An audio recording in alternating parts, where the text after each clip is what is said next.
Guarantee আৰু warranty বস্তুটো একে নেকি? খোৱা বস্তুৰ পেকেটত এনেকুৱা গ্ৰীণ ডট কিয় থাকে? চিলিণ্ডাৰৰ তলত এইবোৰ ফুটা কিয় থাকে? আপেল বাৰু কেই প্ৰকাৰৰ? নমস্কাৰ বন্ধুসকল, স্বাগতম জনাইছোঁ মিষ্টাৰ ফেক্টৰলৈ। আৰু আপোনালোকে চাই আছে মিষ্টাৰ ফেক্টৰ ইউটিউব চেনেল। আৰু আজি আপোনালোকক জনাম এনেকুৱা কেইটামান ইণ্টাৰেষ্টিং ফেক্ট। তেন্তে বলক এইকেইটা জানিবলৈ আমি ভিডিঅ'টো ষ্টাৰ্ট কৰোঁ। তো প্ৰথম ফেক্টটো হৈছে গেৰেণ্টি আৰু ৱাৰেণ্টিৰ মাজৰ পাৰ্থক্য। তো হয় বন্ধুসকল, শব্দ দুটা শুনাত একে হ'লেও ৱাৰেণ্টি গেৰেণ্টি দুটাৰ মাজত পাৰ্থক্য আছে। গেৰেণ্টি মানে হৈছে আপোনালোকৰ যেতিয়া এটা আপুনি প্ৰডাক্ট ক্ৰয় কৰিব, তেতিয়া যদি সেইটো কিবা কাৰণত বেয়া হৈ যায়, মানে যোনটো লিমিটেড টাইম ধৰি দিয়া আছে, বা 3 মাহ হ'ব পাৰে, 6 মাহ হ'ব পাৰে, বা 2 বছৰ হ'ব পাৰে, 1 বছৰ হ'ব পাৰে, যদি সেই লিমিটেড টাইমটোৰ ভিতৰত আপোনালোকৰ বস্তুটো ধৰি আপোনালোকে এটা ফেন কিনিলে, ফেনটোত আছে যে 6 মাহৰ গেৰেণ্টি আছে। এই ফেনটোত আপোনালোকৰ যদি ফেনটো কিবা কাৰণত সেই লিমিটেড টাইমটোৰ ভিতৰত যদি বেয়া হৈ যায়, ধৰি লওক 6 মাহৰ গেৰাণ্টি আছে, আৰু গেৰাণ্টি থকাৰ সময়তে যদি সেইটো বেয়া হৈ যায়, তেতিয়া কি হ'ব?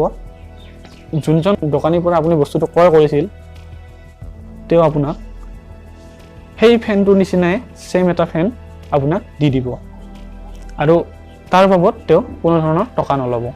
আৰু ৱাৰেণ্টি বস্তুটো হৈছে, ৱাৰেণ্টি যদি এটা মোবাইলত আপুনি মোবাইল ক্ৰয় কৰে, আপোনালোকৰ মোবাইলবিলাকত বেছিভাগ ৱাৰেণ্টি থাকে।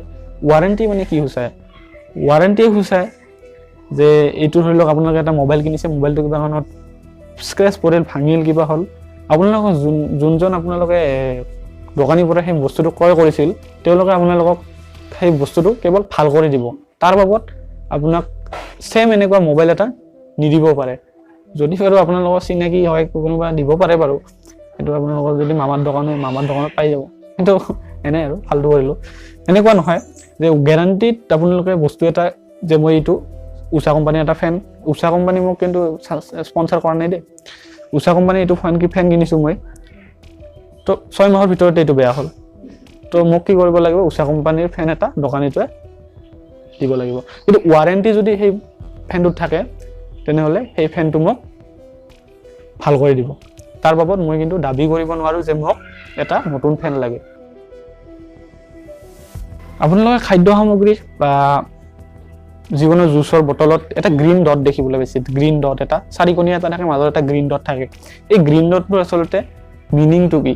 বহুতে মানে ফেচবুকত কিবা মিম চিম উলিয়াইছে যে এইটো মানে হ'ল প্ৰডাক্টটো অনলাইন, বা এইটো অনলাইন পোৱা যায়, এই ডটটো থকা মানে। এইটো একদম ফাল্টু, কোনোবাই এনেকৈ ফাল্টু কৰিছে, সেইটো আপোনালোকে চিৰিয়াছলি নল'ব।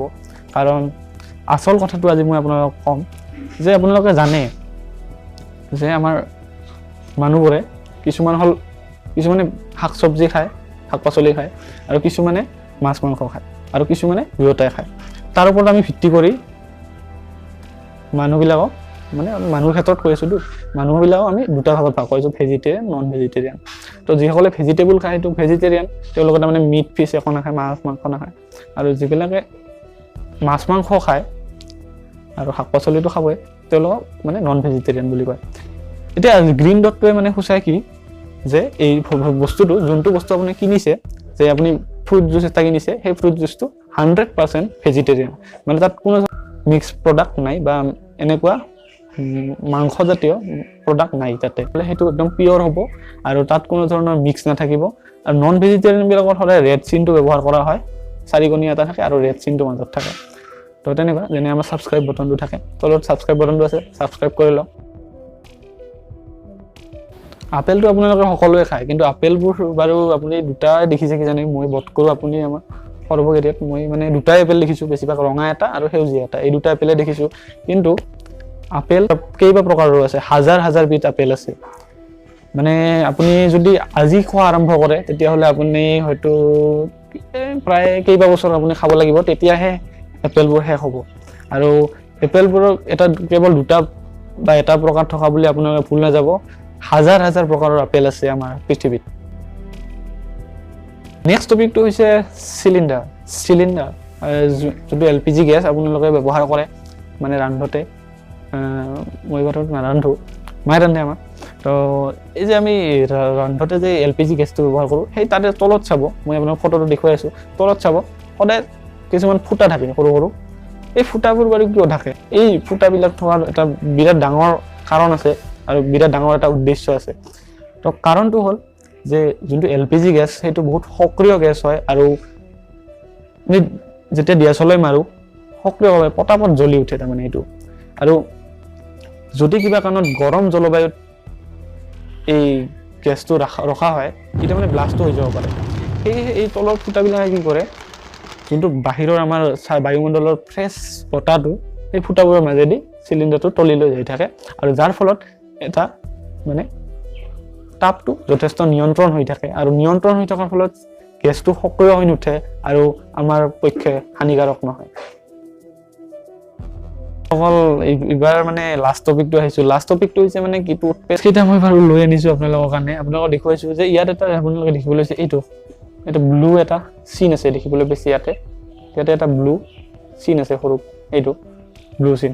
আৰু এইটো এটা বেলেগ কোম্পানী আনিছোঁ, এইটো হৈছে এইটোত গ্ৰীণ আছে। ছ'চিয়েল মিডিয়াত উলিয়াইছে যে মানে মই এতিয়া কৈ দিছোঁ কোনটো কি। ব্লেক মানে হ'ল বোলে পিয়ৰ কেমিকেল। যদি ইয়াতে ৰঙা থাকিলহেঁতেন এইটো নেচাৰেল আৰু কেমিকেল দুয়োটা থকা বুলি কয় মানুহে। এইটো একদম ভুল কথা, তথাপিও মই কৈ আছোঁ। আৰু ইয়াতে ব্লু থাকে, ব্লুটো মানে হ'ল ব্লুটো যদি থাকে ইয়াতে তেনেহ'লে এইটো হ'ল নেচাৰেল আৰু মেডিচিন, পিয়ৰ নেচাৰেল তাৰমানে। গ্ৰীণ যদি থাকে পিয়ৰ নেচাৰেল, এইটো একদম ভুল কথা। আচলতে যেতিয়া এটা টুথপেষ্ট বনোৱা হয়, টুথপেষ্টটো বাৰুতো মানুহে যোনখিনি মানে ইনগ্ৰেডিয়েণ্টছ মানুহে কৰে, কিন্তু যেতিয়া এটা মেচিনে এই টিউববিলাক, এইটো যোনটো টিউব, এই টিউবটো যেতিয়া কাটিব লগা হয়, এটা মেচিনে, তেতিয়া মেচিনেতো আৰু মানুহৰ নিচিনা নাজানে যে আমি ইয়াতে একজেক্ট কাটিম। সেইকাৰণে মেচিনক কেইটামান ইয়াতে এনেকৈ টিক দি দিয়া হয় যে এইখিনি জেগাত আমি এইটো হয়তো চিল কৰিব লাগিব, নহ'লে এইটো জেগাত আমি কাট কৰিব লাগিব বস্তু। তো সেয়েহে মেচিনৰ চেঞ্চৰটোৱে যাতে ধৰিব পাৰে যে এইখিনি জেগাত আমি এইটো কাট কৰিব লাগিব বা এইখিনি জেগাত আমি এইটো চিল কৰিব লাগিব, তাৰ কাৰণে আচলতে এই গ্ৰীণ, ৰেড, ব্লু, ব্লেক এইবিলাক ইয়াতে চিনবিলাক ইয়াতে দিয়া হয়। তো যদি ভিডিঅ'টো ভাল লাগিছে সকলোকে শ্বেয়াৰ কৰি দিয়ক, লাইক কমেণ্ট দিব দেই, যথেষ্ট কমেণ্ট দিব। আৰু মই 100টামান লাইক আজি মানে নিৰ্ধাৰণ কৰিছোঁ, আপোনালোকে 100টা লাইক যাতে মাৰি দিয়ে। আজিৰ কাৰণে মানে টাটা, বাই বাই।